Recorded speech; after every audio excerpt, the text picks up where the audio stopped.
இன்னொன்று, இந்த சென்சாருக்கும் பாரதிய ஜனதா கட்சிக்கும் எந்த சம்பந்தமும் கிடையாது. அது ஒரு தனித்துறை. அவங்க சில பகுதிகளை நீக்க சொல்லியிருக்கலாம், அதற்கு இவங்க மறுப்பு தெரிவித்திருக்கலாம். நான் கேட்டேன், சில சென்சார் போர்டு ஆஃபீஸர்ஸ்ட்டை கேட்டேன், எதுக்கு தாமதமாகுதுன்னா சில நேரங்களில் அது சமர்ப்பிக்கப்பட்டு சில இடங்களை நீக்க சொல்லியிருக்கலாம், இவங்க நீக்காமல் இருக்கிறதுனால அது தாமதமாக இருக்கலாம், அதனால கோர்ட்டு போயிருக்கலாம். ஆனால் இதில் பாரதிய ஜனதா கட்சிக்கும் எதுக்கும் எந்த சம்பந்தம் இல்லை. ஆனால் அரசியலில் எதிர்கொள்ள முடியாமல் உடனே பராசக்தி, நாங்கள் சக்தியை வேண்டிக் கொண்டிருக்கிறோம், பராசக்தியின் மகனுக்காக நாங்கள் வணங்கி கொண்டு இருக்கிறோம். முருகன் வந்து பராசக்தியின் மகன்.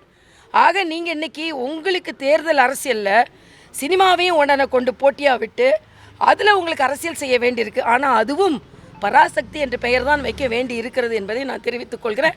நடிப்பவரும் சிவகார்த்திகேயனாக தான் இருக்க வேண்டியிருக்கிறது என்பதை நான் தெரிவித்துக் கொள்கிறேன்.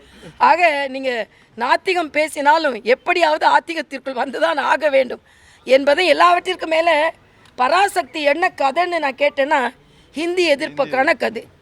இந்தி திணிப்பதற்கு தான் தமிழகம். நாங்களும் எல்லாரும் இந்தி திணிப்பதற்கு எதிரானவர்கள் தான். என்னமோ நாங்கள் திணிப்பதற்கெலாம் ஆதரவு வரவங்க மாதிரி பேசி கொண்டு இருக்கிறவர்கள். திணிச்சவங்க யார்? திராவிட முன்னேற்ற கழக தொண்டவர்களை சுட்டு கொண்டவர்கள் யார்?